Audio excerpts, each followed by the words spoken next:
लालच बुरी बला। एक गांव में एक किसान अपनी पत्नी के साथ रहता था। वो अपने घर के पीछे एक छोटी सी जगह में साग सब्जियां उगाता था। उसकी पत्नी हर शाम वहां से सब्जियां काटकर इकट्ठा करती, जिन्हें किसान सुबह गांव के बाजार में बेचा करता था। जो भी पैसे इकट्ठे होते उससे उनका गुजारा चलता था। वहीं उस गांव में एक माता का मंदिर था, जिसके किनारे एक तालाब और एक आम का पेड़ था।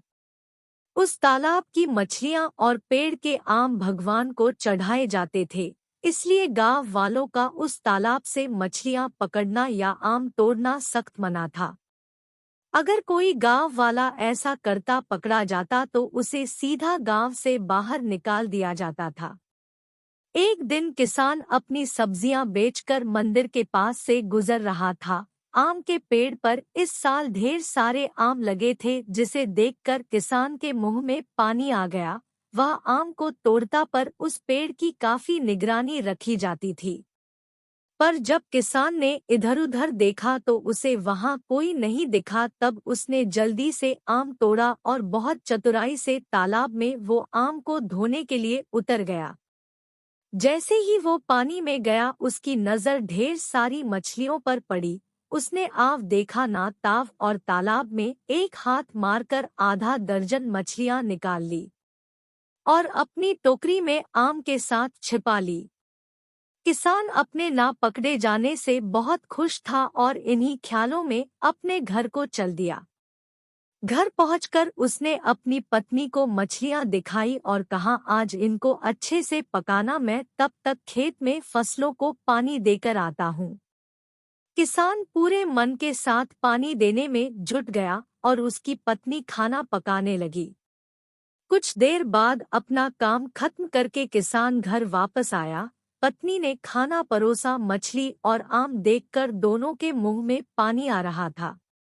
पत्नी को बहुत जोर से भूख लगी थी। उससे रहा नहीं गया, पर जैसे ही उसने पहला निवाला खाया वह गिरकर बेहोश हो गई।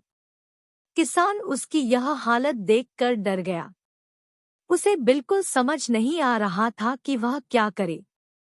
इतने में एक आवाज आई, तुमने मंदिर वाले पेड़ से आम और तालाब से मछलियां चोरी की है, इसकी सजा तुम्हें मिली है।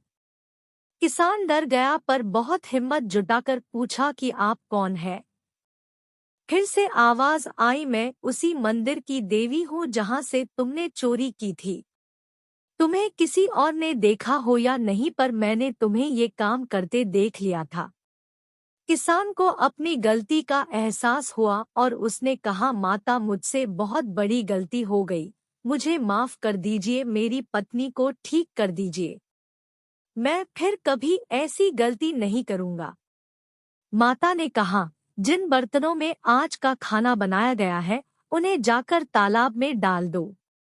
किसान ने सब बर्तन जल्दी से इकट्ठा किया और तालाब की तरफ दौड़ने लगा। उसने सारे बर्तन माता का नाम लेकर तालाब में डाल दिए और फिर वापस घर की तरफ दौड़ा।